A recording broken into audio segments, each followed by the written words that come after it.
സിനിമയിൽ നിഷ്കളങ്ക സൗന്ദര്യത്തിൻ്റെ പ്രതീകം, ജീവിതത്തിൽ വിവാദ നായിക. പറയുന്നത് ശാന്തി കൃഷ്ണയുടെ കഥ, ശാന്തി കൃഷ്ണയുടെ വിസ്മയിപ്പിക്കുന്ന ജീവിത കഥ. ശാന്തി കൃഷ്ണ ജനിച്ചത് മുംബൈയിൽ. ശാന്തി കൃഷ്ണ അരങ്ങേറിയത് മലയാളത്തിൽ ഹോമകുണ്ഡം എന്ന ചിത്രത്തിലൂടെയാണ് ശാന്തി കൃഷ്ണ എത്തുന്നത്. 1976 ഹോമകുണ്ഡം റിലീസ് ചെയ്തത്. ശാന്തി കൃഷ്ണ ശ്രദ്ധയാകർഷിക്കുന്നത് ഭരതൻ സംവിധാനം ചെയ്ത നിദ്ര എന്ന സൈക്കോളജിക്കൽ മൂവിയിലൂടെയാണ്. സൈക്കോളജിക്കൽ ത്രില്ലർ എന്ന് വേണമെങ്കിൽ അതിനെ വിശേഷിപ്പിക്കാം. നിദ്രയിലെ ശാന്തി കൃഷ്ണയുടെ അഭിനയം കയ്യടി നേടി. വളരെ തന്മയത്വപരമായി അഭിനയത്തെ സമീപിച്ച ശാന്തി കൃഷ്ണ നിദ്രയിലൂടെ ഒരു പുതുമുഖ താരമായി, അല്ലെങ്കിൽ പുതിയ താരമായി മാറി മലയാളത്തിൽ. പിന്നീട് അങ്ങോട്ട് ശാന്തി കൃഷ്ണയുടെ കാലം, അന്ന് സമാന്തര സിനിമ പ്രചാരമേറിയ കാലമാണ്. മോഹൻ, പത്മരാജൻ, ഭരതൻ ഒക്കെ സമാന്തര സിനിമകളുമായി എത്തിയ കാലം. സമാന്തര സിനിമയിലെ സംവിധായകർക്ക് ശാന്തി കൃഷ്ണയെ ഒരുപാട് ഇഷ്ടപ്പെട്ടു. ലെനിൻ രാജേന്ദ്രൻ അടക്കമുള്ള സമാന്തര സിനിമ സംവിധായകർ ശാന്തി കൃഷ്ണയുടെ അഭിനയത്തെ നന്നായി ഉപയോഗിച്ചു. ഈണം, ദിസ, ഇത് ഞങ്ങളുടെ കഥ, താരാട്ട്, കിലുകിലുക്കം, സാഗരം ശാന്തം, ഹിമവാഹിനി തുടങ്ങിയ ചിത്രങ്ങൾ ശാന്തി കൃഷ്ണ അഭിനയിച്ച് തകർത്ത ചിത്രങ്ങളാണ്. ശാന്തി കൃഷ്ണ പിന്നീട് വിവാദ നായികയായി. വിസയിലും ഇത് ഞങ്ങളുടെ കഥയിലും ഒക്കെ ശ്രീനാഥായിരുന്നു ശാന്തി കൃഷ്ണയുടെ നായകൻ. വിസയും ഇത് ഞങ്ങളുടെ കഥയും വലിയ ഹിറ്റായി. തുടർന്ന് ശ്രീനാഥും ശാന്തി കൃഷ്ണയും തമ്മിൽ പ്രണയത്തിലായി. ശ്രീനാഥിനെ വിവാഹം കഴിച്ച് ശാന്തി കൃഷ്ണ കുടുംബിനിയായി മാറി. 1984 ശ്രീനാഥ് ശാന്തി കൃഷ്ണ വിവാഹം. അന്നത്തെ സിനിമാ വാരികകൾ ആ വിവാഹം ആഘോഷിച്ചു. നാന അടക്കമുള്ള വാരികകളൊക്കെ ആ വിവാഹത്തെ നന്നായി കവർ ചെയ്തു. ആ വിവാഹത്തിൻ്റെ കവർ ചിത്രവുമായി ഇറങ്ങിയ നാന വലിയൊരു റെക്കോർഡ് വിൽപ്പനയാണ് നടത്തിയത്. എന്തായാലും 1984 ശ്രീനാഥിനെ വിവാഹം കഴിച്ച ശാന്തി കൃഷ്ണ 1995 ശ്രീനാഥുമായി വേർപിരിഞ്ഞു.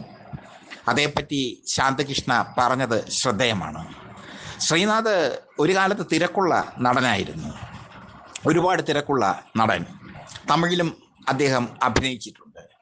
തമിഴിലും മലയാളത്തിലുമൊക്കെ അദ്ദേഹം തിരക്കേറി നിന്ന കാലമുണ്ടായിരുന്നു. എന്നാൽ മമ്മൂട്ടിയും മോഹൻലാലും ശങ്കറുമൊക്കെ കടന്നു വന്നപ്പോൾ ശ്രീനാഥിന് തിരക്ക് കുറഞ്ഞപ്പോൾ ശ്രീനാഥ് അസ്വസ്ഥനായി. പെട്ടെന്ന് ഡിപ്രഷനാകുന്ന ഒരു മാനസികാവസ്ഥ ശ്രീനാഥിന് ഉണ്ടായിരുന്നു. ഡിപ്രഷൻ മാറ്റാൻ മദ്യപിക്കുന്ന ശീലവും അദ്ദേഹത്തിന് ഉണ്ടായിരുന്നു. മദ്യപിച്ച് പല പ്രാവശ്യം ശാന്തി കൃഷ്ണയെ ദ്രോഹിച്ചു, ദേഹോപദ്രവം ചെയ്തു. സഹിക്കവയ്യാതെയാണ് താൻ ശ്രീനാഥുമായി വേർപിരിഞ്ഞതെന്ന് ശാന്തി കൃഷ്ണ പിന്നീട് പറഞ്ഞു. അതിനുശേഷം ശ്രീനാഥ് ആത്മഹത്യ ചെയ്തപ്പോൾ അതിലും പ്രതികരണവുമായി ശാന്തി കൃഷ്ണ എത്തി. നല്ല മനസ്സിൻ്റെ ഉടമയാണ് ശ്രീനാഥെങ്കിലും മദ്യപിച്ചാൽ ശ്രീനാഥ് വയലൻ്റ് ആകും എന്ന് ശാന്തി കൃഷ്ണ അന്ന് പറയാതെ പറഞ്ഞു. പിന്നീട് Rajiv Gandhi group institutions director Sadashiva ബജോറിനെ ശാന്തി കൃഷ്ണ വിവാഹം കഴിച്ചു. 1998 ആ വിവാഹം. 2016 ആ വിവാഹബന്ധവും ശാന്തി കൃഷ്ണ വേർപെടുത്തി. ഒരു ഇടവേളയ്ക്ക് ശേഷം ശക്തമായ ഒരു സാന്നിധ്യമായി ശാന്തി കൃഷ്ണ വീണ്ടും കടന്നു വന്നു. വിഷ്ണുലോകം എന്ന ചിത്രത്തിൽ മോഹൻലാലിൻ്റെ നായികയായി. നയം വ്യക്തമാകുന്നു എന്ന ചിത്രത്തിൽ മമ്മൂട്ടിയുടെ നായികയായി. അതിനുശേഷം കുറേയേറെ ചിത്രങ്ങൾ. ചകോരത്തിൽ മുരളിയുടെ നായികയായിരുന്നു. ചകോരം എന്ന സിനിമയിലൂടെ മികച്ച നടിക്കുള്ള സംസ്ഥാന അവാർഡ് ശാന്തി കൃഷ്ണ നേടി. സമിതം എന്ന ചിത്രത്തിന് മികച്ച രണ്ടാമത്തെ നടിക്കുള്ള സംസ്ഥാന അവാർഡ് ശാന്തി കൃഷ്ണ നേടി. 2016 സദാശിവ ബജോറും ശാന്തി കൃഷ്ണയും തമ്മിലുള്ള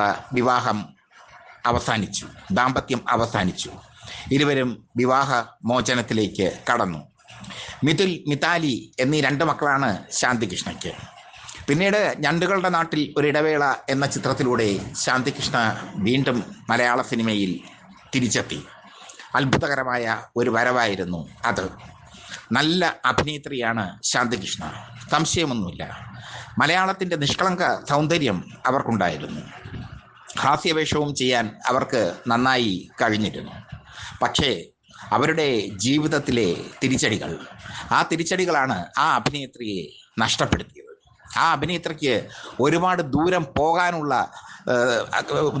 പോകാനുള്ള അവസരം നഷ്ടപ്പെടുത്തിയത് 2 വിവാഹങ്ങൾ. ആ 2 വിവാഹങ്ങളും തകർന്ന് തരിപ്പണമായി. മറ്റൊരു പ്രത്യേകത കൂടിയുണ്ട് അവർക്ക്. നന്നായി വായിക്കുന്ന പ്രകൃതക്കാരിയാണ് അവർ. നന്നായി ഇംഗ്ലീഷ് പറയും അവർ. പല പരിപാടികൾക്കും കോമ്പയറായി എത്തിയത്, അവതാരികയായി എത്തുന്നത് അവരായിരുന്നു ഒരു കാലത്ത്. അങ്ങനെയൊക്കെ വ്യത്യസ്തമായ രീതിയിലുള്ള പ്രതിഭാവിശേഷം അവർക്ക് ഉണ്ടായിരുന്നു. രജനീകാന്തിൻ്റെ ഭാഷ എന്ന ഹിറ്റ് ചിത്രമൊരുക്കിയ സുരേഷ് കൃഷ്ണയാണ് അവരുടെ സഹോദരൻ. തികച്ചും സിനിമ ഫാമിലി. തമിഴിലും തെലുങ്കിലുമൊക്കെ ഒരുപാട് അവസരങ്ങൾ ആദ്യകാലത്ത് അവർക്ക് വന്നിരുന്നു. 2-3 തമിഴ് ചിത്രങ്ങളിൽ അവർ അഭിനയിക്കുകയും ചെയ്തു. പക്ഷേ മലയാളമായിരുന്നു മലയാളിത്തമുള്ള ഈ നായികയെ ഇരുകൈയും നീട്ടി സ്വീകരിച്ചത്. മമ്മൂട്ടിയും മോഹൻലാലും മുരളിയും സുരേഷ് ഗോപിയും അടക്കമുള്ള സൂപ്പർ താരങ്ങൾക്കൊപ്പം അഭിനയിക്കാൻ അവർക്ക് സാധിച്ചു. സൂപ്പർ ഹിറ്റ് ചിത്രങ്ങളുടെ ഭാഗമായി മാറാൻ അവർക്ക് സാധിച്ചു. ബാംഗ്ലൂരിൽ ഞാൻ കേരള കൗമുദി ബ്യൂറോയിൽ ജോലി ചെയ്യുമ്പോൾ തിരുവനന്തപുരത്ത് നിന്ന് ഒരു കോൾ വന്നു. ശാന്തികൃഷ്ണ ബാംഗ്ലൂരിലുണ്ട്, അവരുടെ ഒരു അഭിമുഖം തരപ്പെടുത്താമെങ്കിൽ ഒന്ന് വെള്ളി നക്ഷത്രത്തിന് വേണ്ടി ഉപയോഗിക്കാം എന്ന് പറഞ്ഞായിരുന്നു കോൾ. അങ്ങനെ ബാംഗ്ലൂരിലെ ശാന്തികൃഷ്ണയെ, ബാംഗ്ലൂരിൽ താമസിക്കുന്ന, തിരക്കുകളിൽ നിന്നെല്ലാം അകന്ന് താമസിക്കുന്ന ശാന്തികൃഷ്ണയെ ഞാൻ കണ്ടെത്തി. പക്ഷേ അഭിമുഖം നൽകാൻ അവർ തയ്യാറായില്ല. കാരണം അവർ എല്ലാത്തിനോടും ഒരു വിരക്തിയുള്ള രീതിയിലായിരുന്നു അന്ന് സംസാരിച്ചത്. ശാന്തികൃഷ്ണ ഇപ്പോൾ ശക്തമായ രീതിയിൽ മലയാള സിനിമയിൽ നിറഞ്ഞു നിൽക്കുന്നു. ഇപ്പോൾ ബാംഗ്ലൂരിലാണ് അവർ താമസിക്കുന്നത് എന്നാണ് അറിവ്. നന്നായി അഭിനയിക്കാൻ അറിയാവുന്ന നടി. ശരീര സൗന്ദര്യം, ഗ്ലാമർ വേഷങ്ങൾ ഒരിക്കലും സ്വീകരിക്കാത്ത നടി. ഗ്ലാമർ വേഷം അവതരിപ്പിക്കാതെ തന്നെ മലയാള സിനിമയിലെ പ്രേക്ഷകരുടെ ഹൃദയത്തിലേക്ക് കുടിയേറിയ നടി. അതാണ് ശാന്തികൃഷ്ണ. ശാന്തികൃഷ്ണയ്ക്ക് ഇനിയും ഒരുപാട് ചെയ്യാനുണ്ട് മലയാള സിനിമയിലും തമിഴ് സിനിമയിലും ഒക്കെ. പക്ഷേ അവസരങ്ങൾ നൽകാൻ സംവിധായകരും തയ്യാറാകണം. ഒരുപാട് വ്യത്യസ്തമായ വേഷങ്ങൾ അവർക്ക് ചെയ്യാനാകും. ചെറിയ ഒരു റോളിൽ പോലും ശോഭിക്കാൻ അവർക്ക് കഴിയും. പരിണയം എന്ന ചിത്രം ഉദാഹരണം.